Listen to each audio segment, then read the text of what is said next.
Oi pessoal, tudo bom? E aí, como é que vai a quarentena de vocês? Bom, nós estamos aí cada vez mais num cenário de incerteza, né?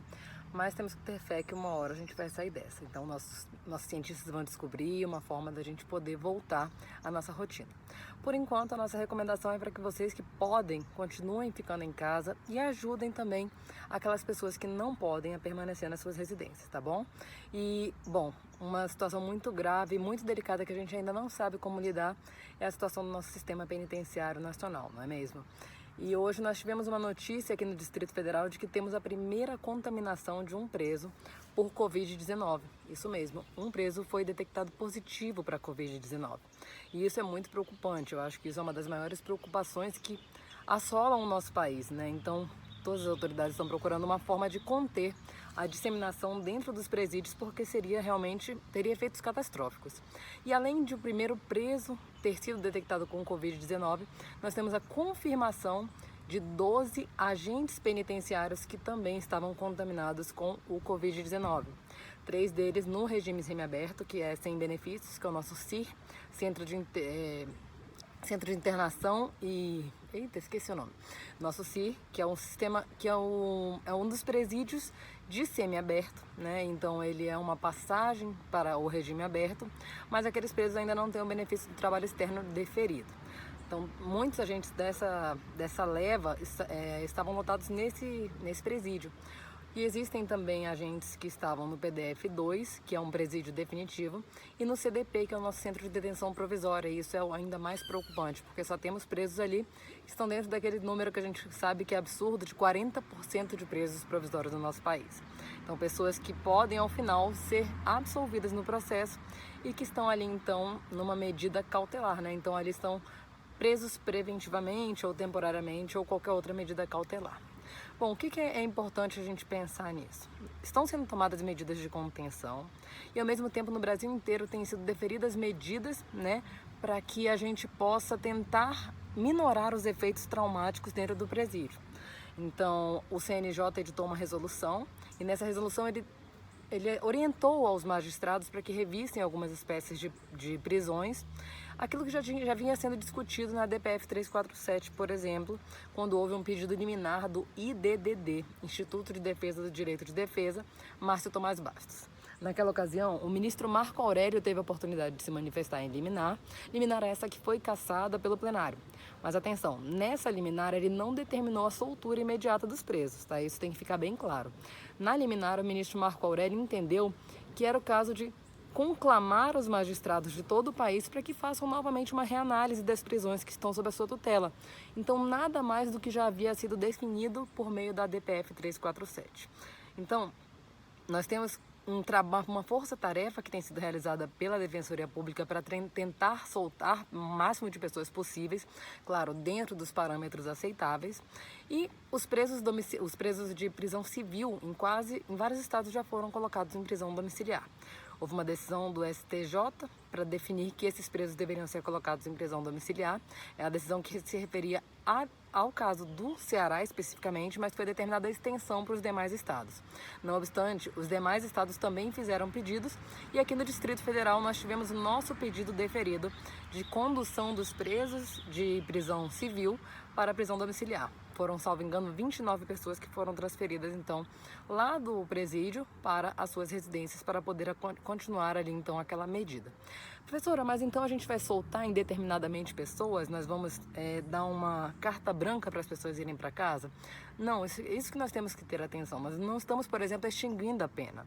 Nós estamos conduzindo essas pessoas temporariamente a um isolamento, né? Porque o presídio claramente não tem condições de fornecer as condições de isolamento adequadas. E essas pessoas vão continuar cumprindo sua pena, só que de forma domiciliar. Então, alguns estados do nosso país já transferiram presos, por exemplo, do semiaberto para o regime aberto em prisão domiciliar. Isso é uma das medidas que foi, inclusive, indicada pelo CNJ na sua resolução. Aqui no Distrito Federal, o que a juíza da execução penal decidiu? Ela entendeu que não era o caso de soltura geral. Então ela não concedeu uma ordem geral para a liberdade dos presos, mas entendeu que devem ser sim feitas as análises de forma individualizada, especialmente daqueles presos que progrediriam ao regime semiaberto nos próximos 120 dias. Então estão sendo feitas essas análises de forma individualizada. Há uma força-tarefa da Defensoria Pública, os defensores públicos não param para que o máximo de pessoas possa ser então albergadas por essa medida. Isso é interessante, por quê? Porque nós temos uma população carcerária imensa no nosso país, somos a terceira maior população carcerária. E nós já tivemos, por exemplo, a suspensão das audiências de custódia, né? O que está acontecendo agora é uma análise qualificada dos autos de prisão em flagrante. Então, chega um auto de prisão em flagrante, via de regra, Ministério Público, Defesa e Juiz vão fazer uma apreciação dos elementos daquele auto para verificar se é o caso de conversão na prisão preventiva. Já adianto que aqui no Distrito Federal tem sido feito um trabalho, um esforço muito grande para evitar que pessoas sejam conduzidas ao cárcere. Então, tem se permitido que as pessoas voltem e permaneçam em liberdade o máximo possível nas audiências de custódia, mesmo que seja com monitoração eletrônica, de forma a evitar o alastramento da pandemia no sistema penitenciário. No sistema penitenciário, o que está acontecendo aqui? Então, a pessoa passou pela audiência de custódia e se entendeu que não havia como afastar a prisão preventiva. Essa pessoa teve a sua prisão convertida. Essa pessoa vai para o presídio e lá ela está sendo isolada, né? Eles estão fazendo uma quarentena com os presos que estão chegando, os presos novos, para evitar que o vírus saia daqui e vá para o presídio. Bom, isso ainda não está sendo suficiente, porque como a gente pode perceber, 12 agentes penitenciários já foram ao presídio, né, de forma normal, regular, para realizar seu trabalho e conduziram o vírus lá para dentro. Eles foram automaticamente afastados de sua função, mas de qualquer forma o contágio já começou, né? Não foram proibidas as visitas de advogados aqui no Distrito Federal, então ainda está havendo a visita de advogados, o que é estritamente questionável, embora a gente tenha duas medidas na balança, né? Nós temos aí o direito dos presos à defesa, que pode ser muito prejudicado se a gente impedir a visita dos advogados, mas nós temos o direito de saúde pública. Então, o presídio é o lugar onde mais se tem receio de o vírus manter um foco. No estado de Chicago, nos Estados Unidos, há um presídio com 400 pessoas infectadas. Dessas, 150 seriam agentes penitenciários. Percebam que lá eles já consideraram que o presídio é um foco do alastramento da doença. Então, temos que realmente rever a forma como nós conduzimos as nossas prisões, de forma que já deveríamos fazer há muito tempo. Se a gente parar para pensar na forma como nós prendemos no Brasil, prendemos muito e prendemos mal. Então, alguns crimes não deveriam sequer conduzir à prisão e deveríamos pensar em outras modalidades de pena para essas pessoas. Pois bem, atualmente já vivemos uma situação de crise do sistema carcerário nacional.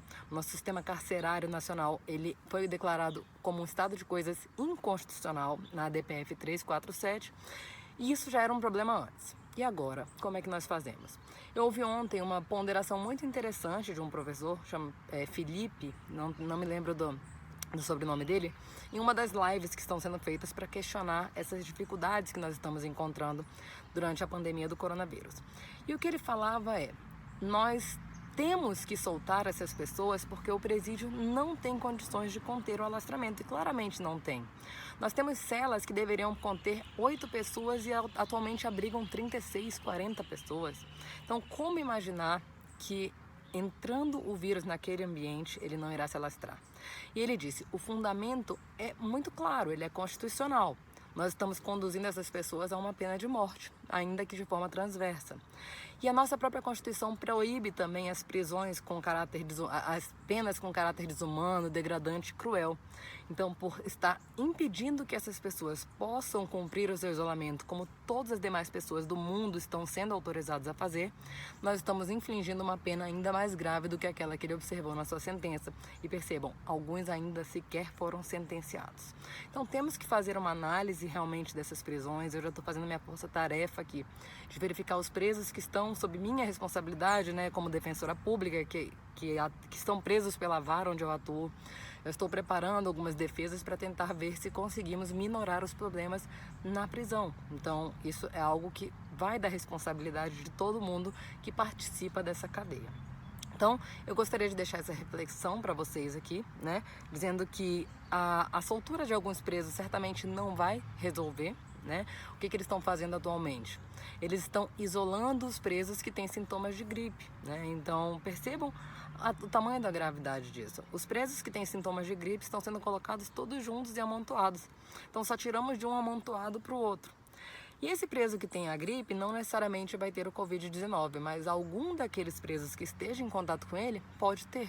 Então vamos dizer que numa gama de 36 presos que estão dentro de uma cela que foi destinada especificamente para presos que têm sintomas de algum tipo de gripe, se um deles, dentre 30, tiver os sintomas do Covid, tiver o vírus Covid e tiver em fase de transmissão, ele está ali então contaminando mais 29 pessoas que estão compartilhando a cela com ele, e essas 29 pessoas já estão numa situação de saúde um pouco mais debilitada porque apresentam algum sintoma de outro tipo de gripe.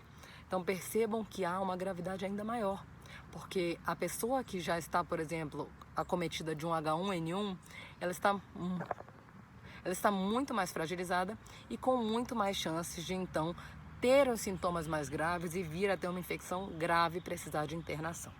Então, a situação dos presídios atuais realmente ela é caótica, é extremamente preocupante e nós temos que prestar muita atenção para evitar que aconteçam homicídios em massa. Muito obrigada, pessoal. Reflitam aí.